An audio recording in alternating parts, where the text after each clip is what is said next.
नमो रियंताण नमो सिद्धाण नमो आर्याण नमो वज्राण नमो देशपदाणं मंगलं स्तुतिमद्राध्यायै नगरमस्तु मंगलम् अज्ञानादिमिरान्तानां ज्ञानाञ्जनशलाकया नेत्रमुन्मीलितं येन तस्मै श्रीगुरवे नमः। एक संत की सेवा में 25 साल का युवक 5 साल तक रहा। सेवा करने में कोई कमी नहीं छोड़ी। संत को जो भी प्रिय था, शरीर को, मन को, सब कुछ उसने किया। और 5 साल के बाद संत उन पर प्रसन्न हो गए। प्रसन्न होने के बाद एक दिन उनको बुलाया, दोस्त अब मैं यहाँ से जा रहा हूँ, मगर 5 साल तक तूने मुझे सेवा की है तो मैं तुझे एक चीज देना चाहता हूँ। और संत ने एक पारस मणि दिया निकाल करके। वो देखते रहा लड़का, और संत ने उसको कहा कि दोस्त एक बात याद रखना, ये पारसमणि 5 दिन तक ही पारसमणि रहेगा, फिर चालू कांच का टुकड़ा बन जाएगा। पारसमणि क्या कर सकता है तुझे पता होगा, लोहे के टुकड़े को टच करा दे वो स्वर्ण में कन्वर्ट हो जाएगा। युवक प्रसन्न हो गया। संत गए, बोल के गए थे 5 दिन के बाद फिर से वापस आऊंगा आगे जाने के लिए। और वो 5 दिन के बाद जब आए, युवक को बुलाया, कैसा रहा? और युवक का चेहरा उतर गया था। क्या हो गया? पारसमणि बेकार था क्या? निकल था, काम नहीं किया? तो कि नहीं, पारसमणि क्या था वो तो मुझे मालूम नहीं है, मगर आपने मुझे बता दिया कि लोहे को सोने में कन्वर्ट करने की पारसमणि की ताकत है। मैं उसी दिन से बॉम्बे के लोहे बाजार में गया और लोहे को खरीदने का सोचा, मगर लोहे का भाव आसमान पे था। मैंने सोचा दोपहर को जाता हूँ, शाम को जाऊँगा, भाव थोड़ा कम हो जाएगा, लोहा ले लूँगा। भाव कम नहीं हुआ। दूसरे दिन भी वही आसमान पे भाव रहा। तीसरे दिन, चौथे दिन और 5 दिन, 5-5 दिन तक लोहे का भाव आसमान पे रहा। मैंने लोहा खरीदा ही नहीं और ये पारसमणि कांच का टुकड़ा हो गया। संत को लगा उसको क्या करूं। लोहे के भाव आसमान में गए देख करके बेवकूफ ने लोहा नहीं लिया। एक लोहे का टुकड़ा उनको करोड़पति बना सकता था, मगर संत उनकी गरीबी पर सहानुभूति रख करके वहां से निकल गए। तेरा नसीब, 5 साल के बाद 5 दिन के लिए चलने वाला पारसमणि तेरी अक्ल की कमी के हिसाब से तूने गवा दिया। शायद हमारी भी यही हालत है। जो समय मिला है वो समय पारसमणि से कोई कम नहीं है। पारसमणि तो लोहा को सोना करता है, ये समय आत्मा को परमात्मा बना सकता है, दुर्जन को सज्जन बना सकता है, सज्जन को संत बना सकता है, यदि यूटिलिटी करने में हमारी अक्ल ठिकाने लग गई तो। आज मैं 3-4 बात करूँगा। हमारे मन में हमेशा यदि गुड़ मिलता है तो हम बेड को छोड़ देते हैं, बेटर मिलता है तो गुड़ को भी छोड़ देते हैं, और बेस्ट मिल जाता है तो बेटर को भी हम छोड़ देते हैं। माने हम चाहते जिंदगी में good, better and best. Best वो सबसे टॉप विकल्प है। आज मैं वो कहना चाहता हूँ, बेस्ट क्या हो सकता है? BEST 4 अर्थ है बेस्ट में। बी का अर्थ है हमारा बिहेवियर। हम अपने आप को ऑब्जर्व करें, हम कहाँ भी जाते, चाहे घर में हो कोरोना के हिसाब से, चाहे बाजार में, चाहे मंदिर में, चाहे उपास में, चाहे कहीं मेहमान बन के किसी यजमान के घर, हम कहाँ भी जाते हमारा बिहेवियर क्या होता है। मैं आपको बताना चाहूँगा, एक जगह करीबन 25 लड़के हाजिर थे। एक से बढ़िया टॉपर लड़के थे, और एक लड़का कहीं एग्ज़ाम में कम परसेंटेज पे आया था, वो भी इंटरव्यू देने के लिए आया था। और इंटरव्यू लेने वाले इंटरव्यू लेना शुरू कर दिया। 1 2 3 4 5 6 7 8 10 12 15 सबको बोल दिया आपका इंटरव्यू ले लिया, अभी बाहर बैठो। और आखिर में 20 नंबर में इस लड़के का नंबर लग गया जिनका क्वालिफिकेशन कम था। मगर जैसे ही दरवाज़ा खुला, दरवाज़ा से लेकर के वहाँ जो इंटरव्यू लेने वाले मैनेजर थे उनकी कुर्सी तक वो गया, और जाने के पहले उसने देखा कि दरवाजे से कुर्सी तक बीच में अलग अलग जगह पे कागज़ के टुकड़े पड़े थे और थोड़ा कचरा पड़ा था। न मालूम क्या हो गया। इंटरव्यू देने वाला वो लास्ट था, जल्दबाजी भी थी, मगर वो कुर्सी तक पहुंचने के पहले रास्ते में पड़े हुए कागज़ के टुकड़े उसने उठाए, कचरा उठाया। कचरा उठाने के बाद डस्टबिन जो बाहर था, बाहर गया, डस्टबिन में कचरा और कागज़ का टुकड़ा डाल के आया, और फिर वो कुर्सी तक आया। अपने कागज़ उसने पेश किए। कमाल की बात तो वो थी, इनके पहले आने वाले सब क्वालिफिकेशन में आगे था, मगर उनको रिजेक्ट करके इनको पास कर दिया। 20 लड़के जब एक साथ आ गए तो पूछा कि पास करने का क्राइटेरिया क्या है, आपने उसका कौन सा इंटरव्यू लिया कि जिसके हिसाब से मार्कशीट में वो उनसे कम है, फिर भी आपने उनको पास कर दिया। तब सीधा बता दिया, आपकी डिग्री मैंने देखी नहीं है, मगर इनका बिहेवियर मैंने देखा। दरवाजे से कुर्सी तक आने के पहले रास्ते में पड़े हुए कागज़ के टुकड़े और कचरा जिसने उठा लिया, इतना गुड बिहेवियर जो कर सकता है वो निश्चित तौर से कंपनी को आगे ले जा सकता है।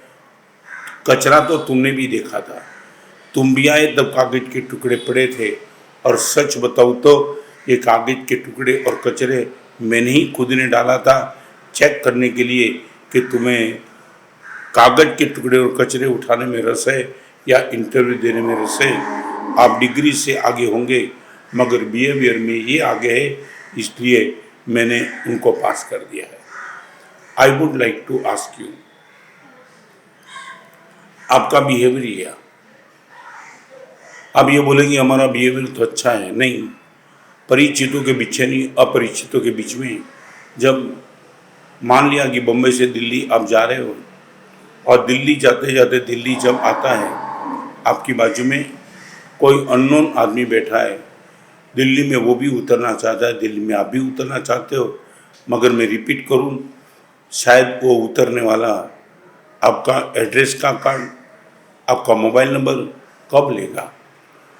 तब ही कि पूरी जर्नी के बीच में आपका बिहेवियर यदि इनके साथ अच्छा रहा है तो।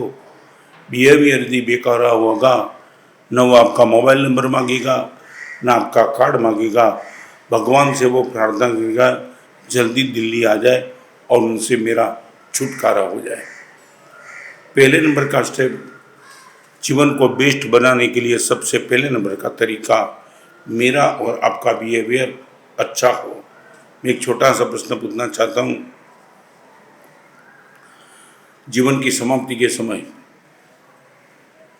आपकी बेटी, आपका बेटा, आपकी पत्नी, और आप स्त्री हो तो आपका पति, आपकी माँ, आपकी देरानी, आपकी जेठानी, यदि आप सास हो तो इतना ही पूछना चाहता हूँ, जीवन के अंत समय आपका कार्ड मांगने वाला आपका परिवार में कौन रहेगा? आपका बेटा बोलेगा कि पापा अगले जन्म में आप ही मुझे पापा मिले। आपकी माँ बोलेगी कि बेटा अगले जन्म में बेटे के नाम से तू ही मिलना। आपकी धर्म पत्नी बोलेगी कि पति के नाम से सौभाग्य यदि मुझे मिलना हो आप ही मिलना। यदि अंत समय में आपका ही परिवार, जिंदगी भर आप जिनके साथ रहे, वो आपका कार्ड मांगने के लिए तैयार नहीं होंगे। बरसों पहले मैंने राजकोट में ये प्रश्न पूछा था, करीबन 30 साल पहले। मैंने वो बोला था शिविर में, लड़के लोगों को पूछा था कि जीवन के अंत समय में आप जाने की तैयारी करते होंगे, तब आपकी पत्नी ये निश्चित तौर से कहेंगी कि अगले जन्म में आप ही मुझे मिले।